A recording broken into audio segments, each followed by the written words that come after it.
Welcome everyone, and thank you for joining me. I hope everyone is well today. I know I did a video, what not to say on a date. So I thought maybe I would bring to you my very best date I've ever had. Um, I'll probably bring the worst date I've had also, but I think I'll just do the first one today. Well, let me start. Where do I start? I had originally met this guy in high school when I moved to California.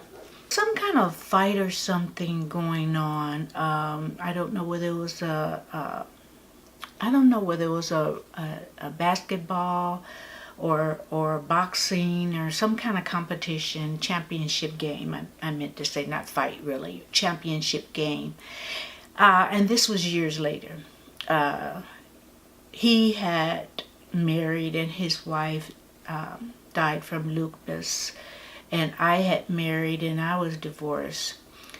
And around the corner there was a liquor store, and so I guess he was making a beer run, and I was just going to the grocery store a few doors down. So we just happened to reconnect again, and we talked for a little bit. Now at that time, the job I was working, they were having some type of celebration. I'm not sure what kind of party we were having at the job, but we had it at this restaurant in Long Beach. That's where it was booked. So I was telling him, I was going to go by myself, but I was telling him about this party and would he like to go? Because, I considered us friends, although we had not seen each other in a long while. I considered him a good guy and I felt real safe with him. So anyway, he said, okay. So anyway, I gave him my address. He picked me up. He's such a nice guy. He drove up in a ugly green station wagon, but I really didn't care. I really, be honest with you, I really didn't care.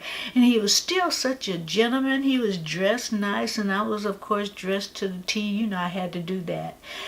And he opened the car door, and just really such a gentleman on the way to Long Beach, because I think we were about 40 miles, 45 miles away from where we were supposed to go to the restaurant with my coworkers and all the management and everything.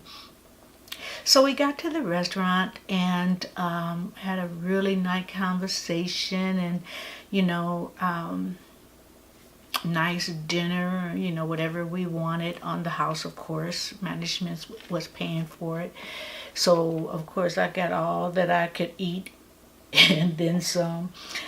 And so after the dinner was over, we decided to stay there. Everybody else was leaving. And since we had such a distance to go, we figured, let's enjoy this night.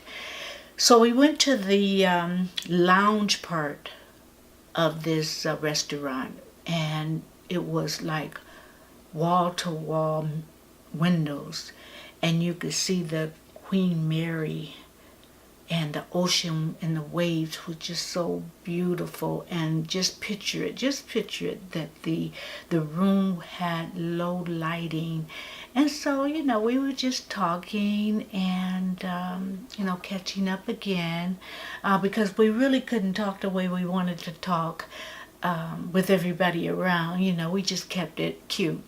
So we're talking, and he asked me if I would go out with him again. And so I said yes, of course. And he dropped me off at my home, opened the door. He didn't come in. And we started dating. In fact, It led into a relationship.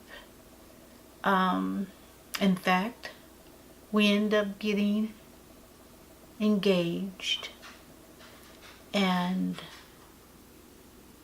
right before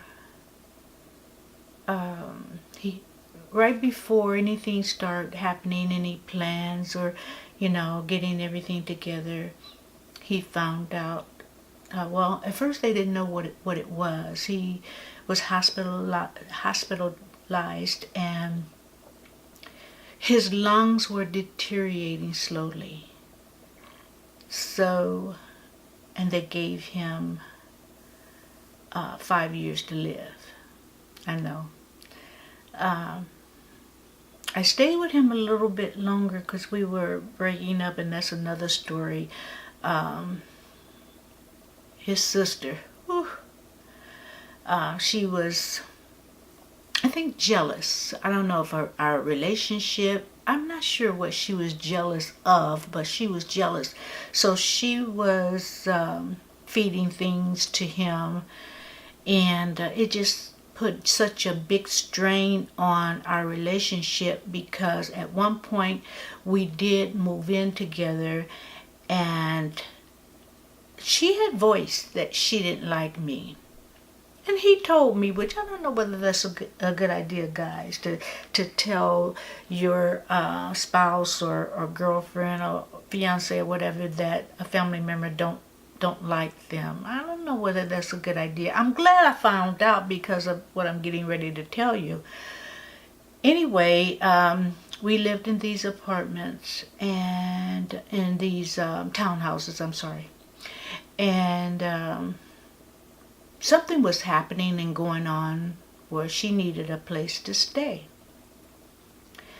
So my fiance came to me and said that his sister was moving in.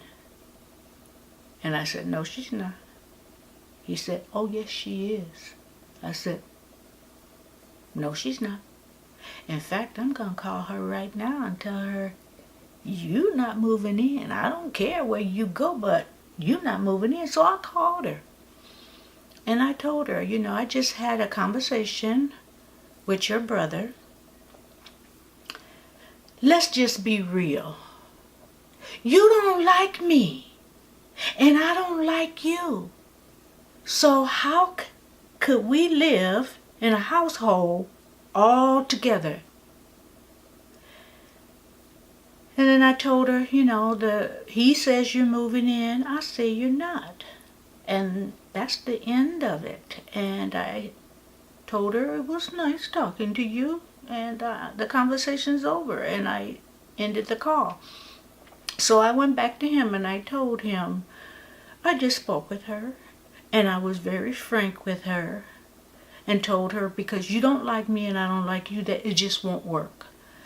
He was furious. So I won't go into detail about that, but he ended up moving out, which was fine with me. And I do consider him the love of my life. However, I was not willing to be subjected to his sister's verbal abuse, which she had said things to my face in the future, and in the past, and I just held my tongue. But I wasn't going to be subject to that, because I loved me more than I loved him. And I'm just being honest. I loved me more than I loved him. So, am I still in love with him? No.